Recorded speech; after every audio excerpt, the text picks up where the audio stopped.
అసలు మీరు ఎక్కడి నుంచి మీ బ్యాక్‌గ్రౌండ్ ఏంటి? అంటే మీరు చాలా ఐ మీన్ యాడ్స్ కూడా చేశారు. ఇవన్నీ అని విన్నా నేను. హ్మ్. సో, అసలు కమ్ బ్యాక్ అసలు మీరు ఎక్కడి నుంచి వచ్చారు? మీ హోమ్ టౌన్ ఎక్కడ? అసలు మీకు అంటే బిజినెస్ నుంచి ఆర్ మీ ఫ్యామిలీ బ్యాక్‌గ్రౌండ్ ఏంటి? నేను బేసిక్‌గా ఇది చిన్న ప్రాబబిలిటీ బేస్ మీద ఆఫ్టర్ గ్రాడ్యుయేషన్ గోల్ ఉండాలి అది ఆ పర్స్పెక్టివ్ మీద ఆలోచిస్తుంటే సినిమాలు అనుకున్నా. సినిమాలు అనుకున్నప్పుడు నేను పెద్ద ఇంట్రోవర్ట్‌ని. సో, ఇంట్రోవర్ట్ సినిమాలు, acting base institute యాక్టరే.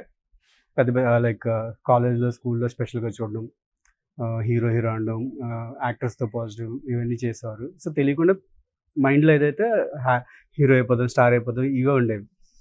But choosing టైంకి వచ్చేటప్పుడు ఏంటంటే మనకి అరే! ఇంత పెద్ద ఇంట్రోవర్ట్ యాక్టర్ అవ్వడం కష్టమేమో. సో, ఇంకేమున్నాయి మన స్కిల్ సెట్ అని నేను రాస్తా ఉండేవాడిని. At the same time cadet కెప్టెన్‌గా ఎన్‌సీసీ కేడెట్స్‌ని ట్రైన్ చేసేవాడిని.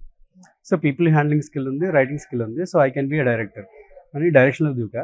But fortunately that throwed me to like నాకేదైతే బేస్ ఇన్‌స్టిట్యూట్ ఉందో దాంట్లోకి తీసుకెళ్ళింది. ఫస్ట్ ఒక యాడ్ ఫిల్మ్‌తో స్టార్ట్ చేశా. సుహాసిని మణిరత్నం గారితో ఒక యాడ్ ఫిల్మ్ చేశాను. అక్కడి నుంచి వర్క్ త్రూ వర్క్ ఇప్పటిదాకా ప్రతీదీ అదే వేలో వెళ్తుందన్నమాట.